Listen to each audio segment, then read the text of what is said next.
പിണറായി വിജയന്റെ വാക്കും പഴയ ചാക്കും ഒരുപോലെയാണ്. പക്ഷെ ചാക്കിന് കുറച്ചൊരു വിലയുണ്ടെന്ന് എവിടെയോ ഏതോ ഒരു സദസ്സിൽ ഒരു വ്യക്തി പറഞ്ഞു, ഓർമ്മയുണ്ടോ? പിണറായി വിജയന്റെ വാക്ക്. പക്ഷെ എനിക്ക് ഏറ്റവും കൂടുതൽ പ്രിയപ്പെട്ട് തോന്നിയ ഒരു കാര്യമാണ് വി.ഡി. സതീശൻ സാറേ, നമ്മുടെ CM സാറേ, നിങ്ങൾ പറയണത് വാക്ക് വേണ്ട വാക്ക് നിങ്ങൾ പറയുന്നത്. നിങ്ങൾ അന്നും പറഞ്ഞല്ലോ വാക്കാണല്ലോ മുഖ്യം. വാക്ക് നിങ്ങൾ പറഞ്ഞ് ഇന്നേ വരും ഏതെങ്കിലും ഒരു വാക്ക് പ്രാബല്യത്തിൽ വരുത്തിയിട്ടുണ്ടോ? ഇന്നേ വരും. ഇനിയിപ്പോ മുഖ്യമന്ത്രി ആയാലും അതിന്റെ പുറത്ത് പ്രതിപക്ഷത്തിരുന്നപ്പോഴും എന്തെങ്കിലും ഒരു വാക്കിനൊരു ലേശമെങ്കിലും നിങ്ങൾ അതിന് നിങ്ങളുടെ വാക്കിനെങ്കിലും ലേശമെങ്കിലും വില കൊടുത്തിട്ടുണ്ടോ? മറ്റുള്ളവരുടെ വീട് ഇല്ല.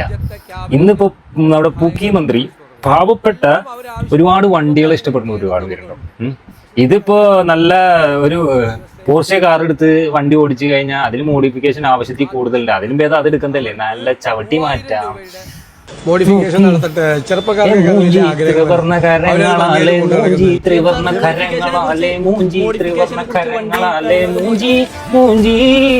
നീയും മൂഞ്ചി, ഞാനും മൂഞ്ചി, അവനും മൂഞ്ചി, അവളും മൂഞ്ചി, വട്ടത്തിലിട്ട് നല്ല നീളത്തിൽ മൂഞ്ചി. സാറേ ഞാൻ ഈയൊരു സേവ് ചെയ്തിട്ട് പറ്റാത്ത വാഗ്ദാനങ്ങളോ വാക്കുകളോ ഒന്നും കൊടുക്കാണ്ടിരിക്കുക. മറ്റേ ചവിട്ടി പറ്റാ, ബാറ്റ് സീറ്റ് കവർ പറ്റാം, സ്റ്റിയറിംഗുമുള്ള ആ ഒരു സ്മൂത്ത് കിട്ടും, അതാണിടാ പറ്റിയിടാ. പിന്നെ ക്യാമറ, ഡാഷ് ക്യാമറ വയ്ക്കാലോടാ.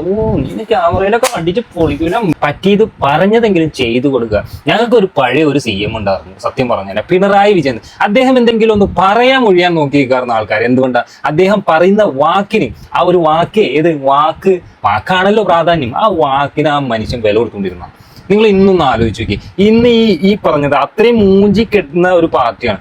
ജനങ്ങളെല്ലാവരും കൈപിടിച്ചു ഉയർത്തി ഇന്ന് ഭരണത്തിലെത്തിച്ചു. അതും ഉന്നത നല്ല റിസൾട്ടോട് കൂടിയാണ് അവരെത്തിച്ചത്. എന്നിട്ട് ഈ പറഞ്ഞത് ഏതെങ്കിലും ഒരു വാക്ക് സാഫല്യത്തിൽ വന്നു, ഏതെങ്കിലും ഒരെണ്ണം ഒരു പാർട്ടിക്കാരെ പിണറായി ഹേറ്റർ ആയിട്ടോ അല്ലെങ്കിൽ ഒരു സഖാവാണ് നിങ്ങൾ ചിന്തിക്കുന്നതെന്നുണ്ടെങ്കിൽ ഒരു പക്ഷേ നിങ്ങൾ ഇതിന് എതിരായിട്ട് പറയും. നിങ്ങളൊരു UDF പ്രവർത്തകനാണെങ്കിൽ അല്ലെങ്കിൽ അതിന് അനുഭാവിയാണെങ്കിൽ നിങ്ങൾ എന്ത് ചെയ്യും?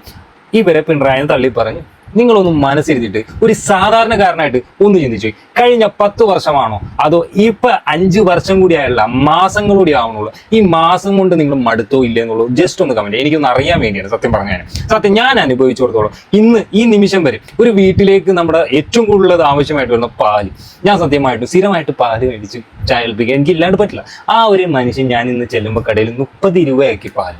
30 രൂപ കാണുമ്പോൾ നിസാര കാശ് കൂട്ടിയിട്ടുള്ളൂ. 2 രൂപയൊക്കെ കൂട്ടിയിട്ടുള്ളൂ. ഈ കൂട്ടി എവിടെ പോകണം? ഒന്ന് പെട്രോൾ അടിക്കണം എന്ന് പറഞ്ഞു വണ്ടി എടുത്ത് പോകുന്നു. എത്ര ദിവസമായിടാ കൂട്ടിയിട്ട്? നിങ്ങളൊന്ന് ആലോചിച്ച് നോക്കി. ഇന്ന് വിലവർദ്ധവിനെതിരെ ഇന്ന് ആ ഒരു LDFന്റെ കൊടിയും പിടിച്ച് കുറച്ച് പേര് റോഡിൽ ഇറങ്ങി സമരം ചെയ്യാനുണ്ട്. ഇപ്പോൾ സത്യം പറഞ്ഞാൽ ഞാൻ കുറച്ച് നേരമെങ്കിലും ട്രാഫിക്കിൽ കിടന്നാലും ആ ഒരു സങ്കടമല്ല എനിക്ക് തോന്നിയത്, അല്ലെങ്കിൽ ആ ഒരു ദേഷ്യമല്ല എനിക്ക് തോന്നിയത്. ഇറങ്ങിയിട്ടൊന്നുമില്ല ഇവരെങ്കിലും. കഴിഞ്ഞ പോലെ ഉണ്ടായിരുന്നില്ല, പക്ഷെ ആ കഴിഞ്ഞ പോലെ ഇറങ്ങാനുള്ള ഒരു അവസരം ഒരു രാഷ്ട്രീയ ഒരു പാർട്ടി കൊടുത്തിട്ടുണ്ടായില്ല. പക്ഷെ അവരുടെ വാക്കാണല്ലോ പ്രാധാന്യം. വാക്കാണല്ലോ പ്രധാനം. വാക്ക് പറയുമ്പോൾ മറന്നുപോലെ ഭയങ്കര എളുപ്പമാണ്. പക്ഷേ വിശ്വാസ്യത എന്ന് പറയുന്നത് ഏറ്റവും പ്രധാനപ്പെട്ട ഒരു കാര്യമാണ്.